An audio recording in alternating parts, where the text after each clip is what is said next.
இப்போ பார்த்தீங்கன்னா இந்த மாதிரி ரவுண்டு டம்மியில் சென்ட்ரு பண்ணி ஓட்டை போடுறது கஷ்டமான விஷயமா இருக்குது. சென்ட்ரு கண்டுபிடிக்க முடியாதால் இதில் இப்போ ஓட்டை போட்டிருக்கேன் பாருங்கள். ஆனால் அந்த ஓட்டை கிராஸாக இருக்குது.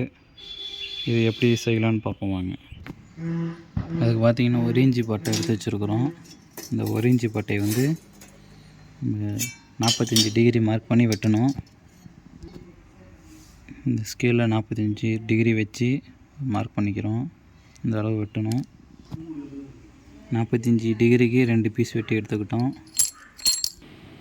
ஃபஸ்ட்டு இதை மாதிரி வெல்டு வச்சு எடுத்து வச்சிங்க. அது வெல்டு வச்சு எடுத்து வச்சுக்கிட்டு பட்டையில் வந்து 7 இன்ச்சுக்கு வந்து ஒரு மார்க் பண்ணி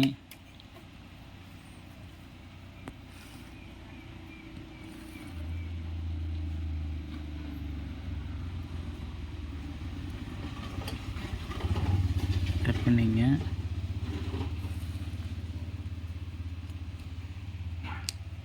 இப்போ இந்த பீஸை கட் பண்ணி எடுத்துக்கிட்டோம்.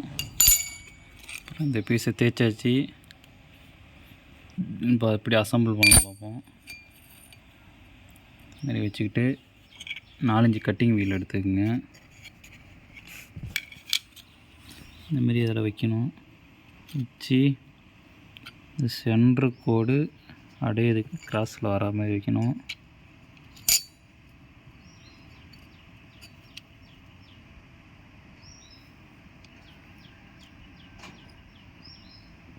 அப்படியே வச்சு வெல்டு வச்சு எடுத்துங்க.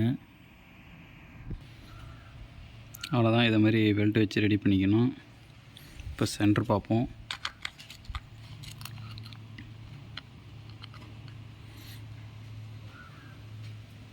அந்த புள்ளியில் கரெக்டாக இருக்குது.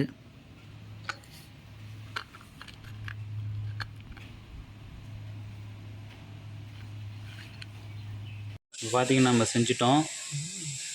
இதுக்கான சென்டர் பாயிண்ட் எப்படின்னு சரியாக இருக்கான்னு பார்ப்போம். இந்த டப்பாவில் இது வந்து சென்டர் பாயிண்ட்டு புள்ளி இருக்குது. அதுக்கு நேராக போடுற கோடு வந்துச்சுன்னா கரெக்டாக இருக்குன்னு அர்த்தம்.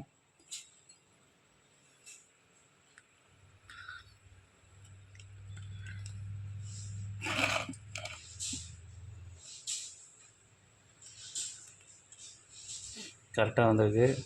செஞ்சது கரெக்டாக இருக்குது.